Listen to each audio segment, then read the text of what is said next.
Hello friends, स्वागत है आपका एरा संस्थान के ऑनलाइन प्लेटफॉर्म पर। जैसा कि सभी स्टूडेंट्स को पता है, अपनी एक फर्स्ट क्लास हो गई थी pre and post Mendelian concept of heredity की। आज अपना सेकंड चैप्टर है सेल डिवीजन। सेल डिवीजन में अपन माइटोसिस, मियोसिस, एमाइटोसिस इनके बारे में पढ़ेंगे। तो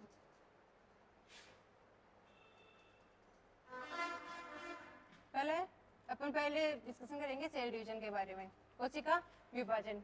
कोशिका विभाजन जैसे नाम से ही पता चल रहा है, कोशिका विभाजन यानी कोशिकाओं का विभाजन। इसमें असूत्री, समसूत्री तथा अर्धसूत्री, एमाइटोसिस, माइटोसिस एंड मियोसिस के बारे में पढ़ेंगे। कोशिका विभाजन। कोशिका विभाजन वह प्रक्रिया है जिसमें एक पेरेंट सेल से डॉटर सेल्स का निर्माण होता है, उसे सेल डिवीजन कहते हैं। जैसे कोशिका विभाजन वह क्रिया है जिसमें जनक कोशिका से पुत्री कोशिकाओं का निर्माण होता है, उसे सेल डिवीजन कहते हैं।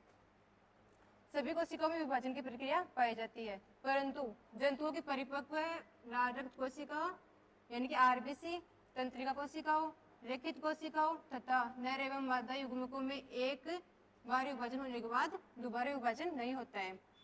यानी कि सभी कोशिकाओं में विभाजन की प्रक्रिया पाई जाती है, परंतु जंतुओं की परिपक्व कोशिका आरबीसी हो गई, तंत्रिका कोशिका हो गई, रेखित कोशिका हो गई, नर एवं मादा युग्मकों में एक ही बार विभाजन होने के बाद दोबारा विभाजन नहीं होता है।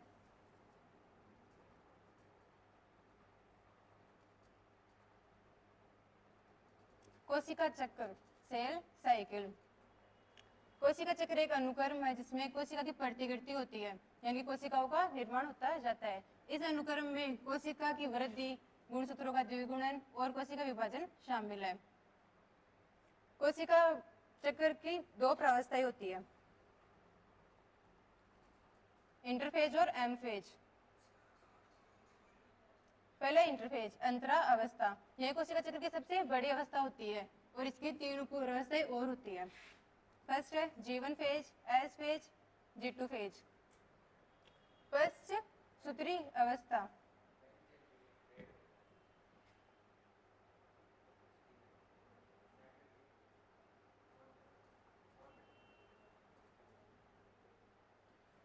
फर्स्ट है G1 फेज, फर्स्ट सूत्री विभाजन अवस्था। इसमें कोशिकाओं के आकार में वृद्धि होती है।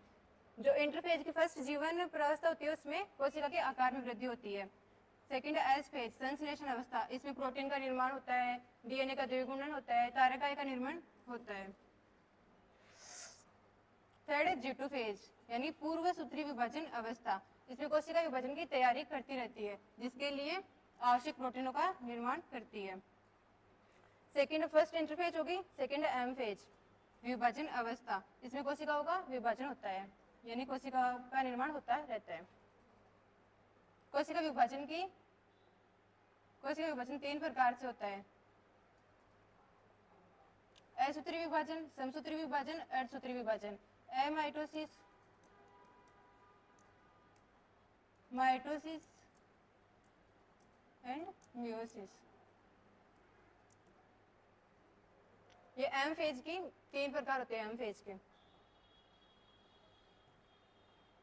अब तो पढ़ेंगे एमाइटोसिस। फर्स्ट एम फेज का फर्स्ट अवस्था पढ़ेंगे। फर्स्ट असूत्री विभाजन, एमाइटोसिस। इस प्रकार के विभाजन में किसी भी प्रकार के तर्कतंतुओं का निर्माण नहीं होता है, सीधा ही केंद्र की दो भाग हो जाते हैं और दो कोशिकाएं बन जाती है। इस प्रकार के विभाजन में बिना तंतुओं के निर्माण के सीधे केंद्र से दो असमान भागों में बढ़ जाता है, उसे ही असूत्री विभाजन यानी एमाइटोसिस कहते हैं। यह विभाजन जीवाणु, नीलहरित शैवाल, यीस्ट, अमीबा, प्रोटोजोआ जैसी अविकसित कोशिकाओं में होता है। सेकेंड है समसूत्री विभाजन यानी माइटोसिस। इस कोशिका में क्या होता है, इस कोशिका विभाजन को कायी कोशिका विभाजन भी कहा जाता है, सोमेटिक सेल डिवीजन भी कहा जाता है, क्योंकि यह विभाजन कायी कोशिकाओं में ही होता है। जो समसूत्री विभाजन होता है वह कायी कोशिका में होता है, जिसमें दो एक समान कोशिकाओं का निर्माण होता है। समसूत्री विभाजन में हालांकि कोशिका का विभाजन होता है, लेकिन गुणसूत्रों की संख्या समान बनी रहती है। यानी जो माइटोसिस में कोशिका का विभाजन होता है, लेकिन गुणसूत्रों की संख्या जो पैतृक में होती है वही संतानों में भी वही रहती है, गुणसूत्रों की संख्या सेम रहती है। जंतु कोशिकाओं में समसूत्री विभाजन को सबसे पहले एक वैज्ञानिक थे, वोल्टर फ्लेमिंग ने 1879 में देखा था। उन्होंने इसे समसूत्री यानी माइटोसिस नाम दिया था। अब समसूत्री विभाजन की भी दो अवस्थाएं होती है, केंद्रक विभाजन और कोशिका द्रव्य विभाजन। केंद्रक विभाजन और कोशिका द्रव्य विभाजन। फर्स्ट है केंद्रक विभाजन यानी कैरियोकाइनेसिस। इस अवस्था में केंद्रक से दो संतति केंद्रकों का निर्माण होता है।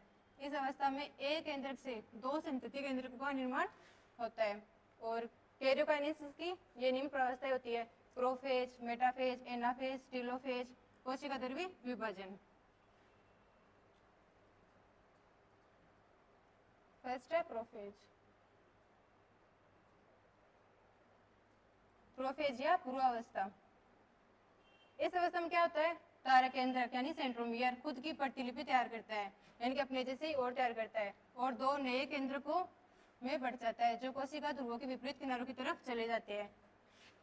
प्रोफेज अवस्था में ये जो सेंट्रोमियर होते हैं ये खुद के जैसे ही और बना लेते हैं और अलग अलग ध्रुवों की तरफ चले जाते हैं। स्पिंडल फाइबर या फाइबरों की श्रृंखला प्रत्येक तारा केंद्र के आसपास की सतह से निकलती रहती है और नाभिक की तरफ बढ़ती है। जिन गुणसूत्रों में प्रतिलिपि बन चुकी है वे छोटे और मोटे हो जाते हैं, यानी जिन गुणसूत्रों में प्रतिलिपि बन चुकी है वो एकदम जैसे छोटे और आकार में मोटे होते जाते हैं।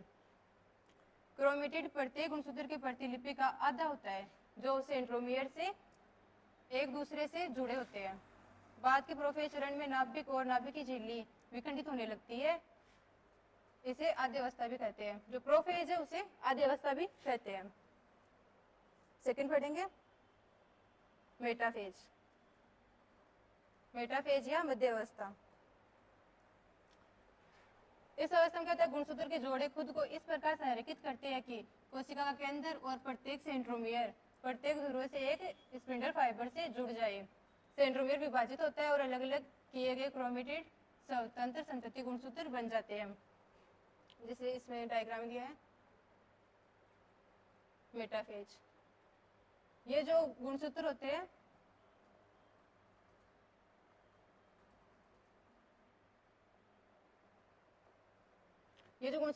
पहले इसमें तो यहाँ पे अलग अलग थे सब। इस मेटाफेज अवस्था में ये अलग अलग ध्रुवों की तरफ जाकर ऐसे तंतुओं का निर्माण करने लग जाते हैं। ये तंतु होते हैं।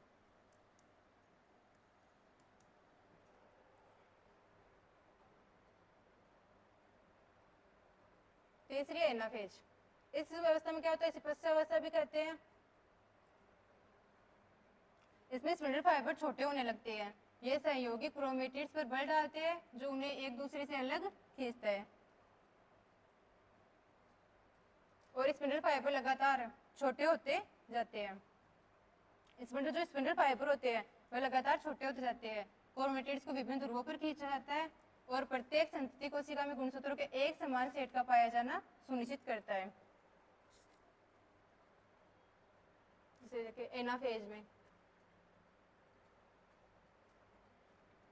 मेटाफेज में क्या था, तर्कुतंतु बड़े बड़े थे आकार में। इसमें तर्कुतंतु का आकार बहुत ही छोटा होता जाता है और गुणसूत्र विभिन्न विपरीत ध्रुवों की तरफ अलग अलग हो जाते हैं, अलग अलग हो जाते हैं।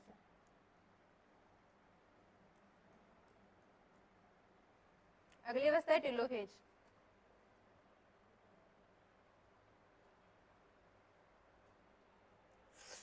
टेलोफेज या अंत्य अवस्था। गुणसूत्र पतला हो जाता है, नाभिक आवरण बनता है, यानी प्रत्येक नए गुणसूत्र समूह के चारों तरफ नाभिक की झिल्ली बन जाती है और संतति गुणसूत्र किनारों पर पहुंचते हैं। स्पिंडल फाइबर पूरी तरह से समाप्त हो जाते हैं। डायग्राम में देखते हैं।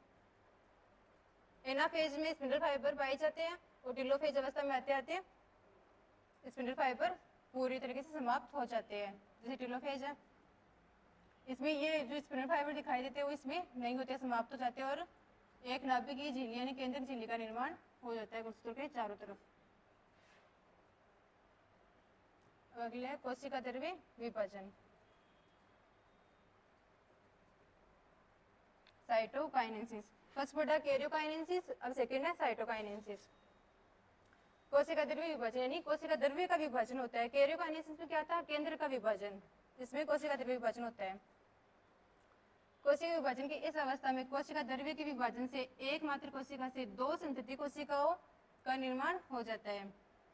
जंतुओं में कोशिका द्रव्य का विभाजन प्लाज्मा झिल्ली में खांच विधि के द्वारा तथा पादपों में फ्रेगमोप्लास्ट के द्वारा होता है। जंतुओं में क्या प्लाज्मा झिल्ली में खांच विधि पाई जाती है और पादपों में फ्रेगमोप्लास्ट के द्वारा होता है।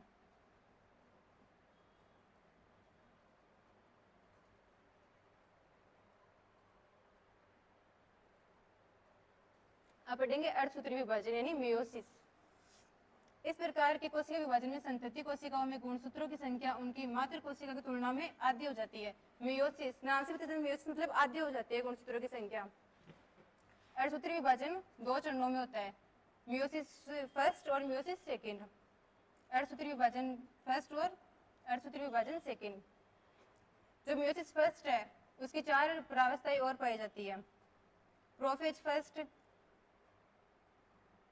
प्रोफेज फर्स्ट की भी 5 प्रावस्थाएं होती है।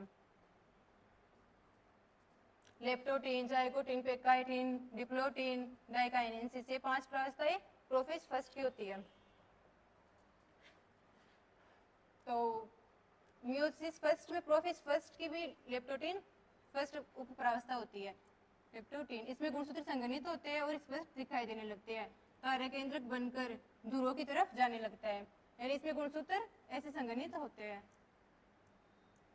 और स्पष्ट दिखाई देने लगते हैं और तारा केंद्रक ध्रुवों की तरफ जाने लगते हैं। सेकेंड है जाइगोटीन। जाइगोटीन संजात गुणसूत्र जोड़े बनाते हैं जिन्हें बाइवेलिएंट यानी चतुष्क कहते हैं। इसमें 4 क्रोमेटिड्स होते हैं यानी गुणसूत्र 4 होते हैं। थर्ड है पेकाइटीन। पेकाइटीन में गुणसूत्र के युग्मन की प्रक्रिया पूरी हो जाती है और समजात गुणसूत्रों के मध्य जीन विनिमय यानी क्रॉसिंग ओवर होता रहता है। जीन विनिमय द्वारा सजातीय गुणसूत्रों में आनुवांशिक सामग्री का विनिमय होता है जिससे आनुवांशिक विविधता बढ़ती जाती है। जो मियोसिस फर्स्ट की जो पेकाइटीन अवस्था है उसमें आनुवांशिक विविधता बढ़ती जाती है। 2 नॉन सिस्टर क्रोमेटिड्स के मध्य गुणसूत्रों का आदान प्रदान जीन विनिमय यानी क्रॉसिंग ओवर कहलाता है। यानी कि जैसे ये गुणसूत्र है, अगर इसमें ये वाला भाग और इसमें ये गुणसूत्रों की आदान प्रदान हो जाए तो जो नया गुणसूत्र बनेगा और जो ये क्रिया होगी उसे जीन विनिमय कहते हैं। अगली डिप्लोटीन। डिप्लोटीन में समजात गुणसूत्र पृथक होने लगते हैं जिससे अक्ष आकार के काइजमेटा बनते हैं। इस प्रक्रिया को सीमांतिकरण या उपांति भवन कहते हैं। डिप्लोटीन में क्या समजात गुणसूत्र अलग अलग होने लगते हैं जिससे अक्ष आकार के काइजमेटा। काइजमेटा क्या होता है? गुणसूत्र जहां से जुड़ते हैं उस स्थान को काइजमेटा कहते हैं। जैसे यहाँ पे काइजमेटा। अगली डाइकाइनेसिस। डाइकाइनेसिस में समजात गुणसूत्र पृथक हो जाते हैं तथा गुणसूत्र बिंदु से तर्कोतंतु जुड़ जाते हैं।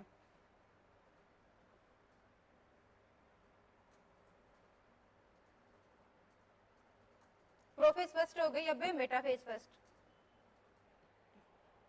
मेटाफेज फर्स्ट समजात गुणसूत्र के युग्म मध्य पट्टिका पर आ जाते हैं। जैसे ये है, ये एक सेल कोशिका, इसमें ये मध्य पट्टिका होती है।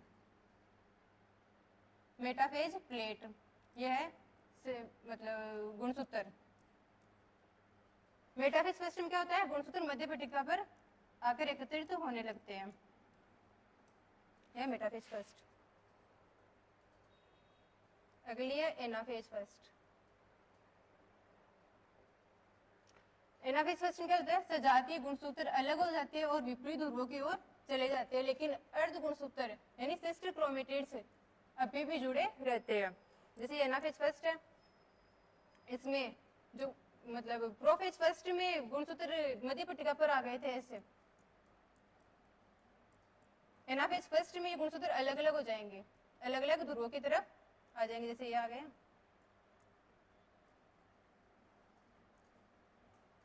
ये अलग अलग ध्रुवों की तरफ आ जाते हैं।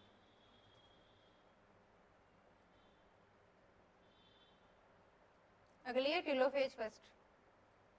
टेलोफेज फर्स्ट, इसमें विपरीत ध्रुवों पर अगुणित केंद्रकों का निर्माण हो जाता है। एनाफेज फर्स्ट में गुणसूत्र विपरीत ध्रुवों की तरफ चले जाते हैं और टेलोफेज फर्स्ट में गुणसूत्र ध्रुवों की तरफ जाकर एक ऐसे जुड़ जाते हैं।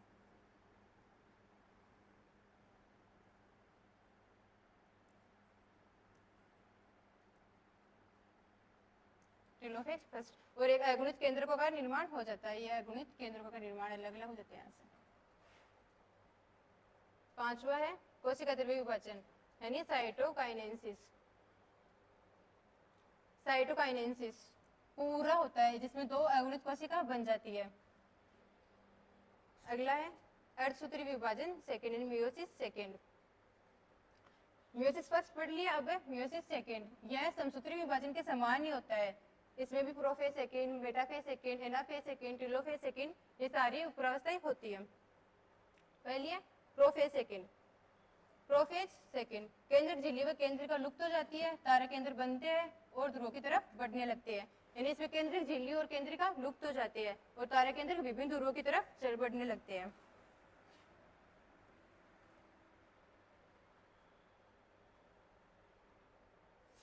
अगला है मेटाफेज सेकेंड। गुणसूत्र मध्य पट्टिका पर एकत्रित हो जाते हैं, जैसे इसमें।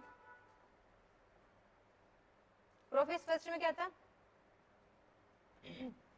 गुणसूत्र अलग अलग होकर ध्रुवों की तरफ चले जाते हैं, अलग अलग ध्रुवों की तरफ और तर्कतंतुओं का निर्माण हो जाता है और केंद्रिक और केंद्रिक झिल्ली पूर्णतः लुप्त हो जाते हैं। मेटाफेज सेकेंड में ये गुणसूत्र एक मध्य पट्टिका पर आ जाते हैं, सेंट्रोमियर प्लेट पर। ये सेंट्रोमियर प्लेट इस पे आ जाती है और ये स्पिंडल फाइबर।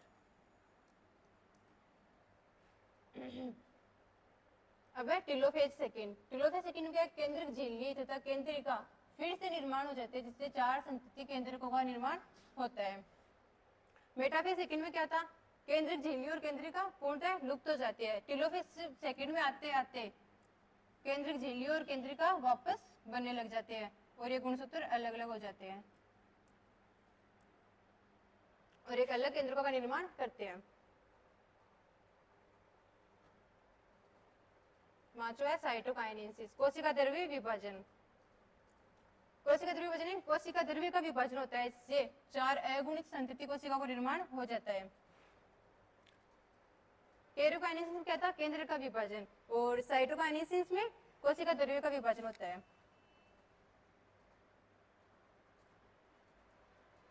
अब समसूत्री तथा अर्धसूत्री विभाजन में अंतर, यानी समसूत्री विभाजन और माइटोसिस और मियोसिस में डिफरेंस पढ़ेंगे। अब समसूत्री विभाजन और अर्धसूत्री विभाजन।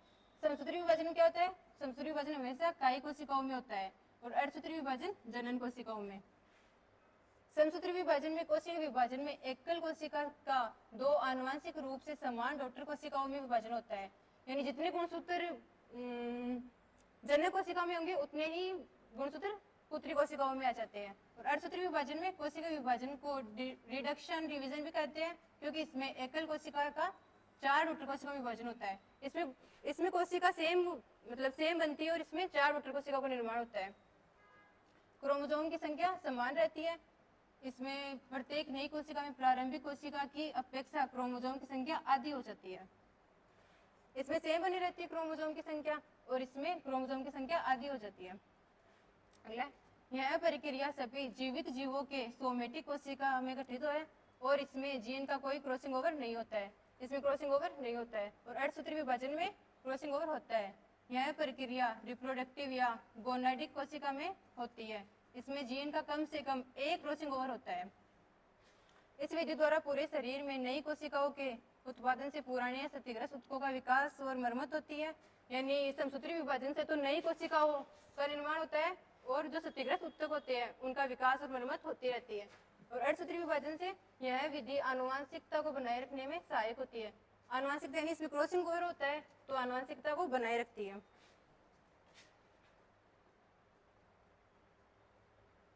बस अपना चैप्टर सेकंड यहीं पर समाप्त होता है। थैंक यू दोस्तों, लाइक करें, शेयर करें, सब्सक्राइब करें।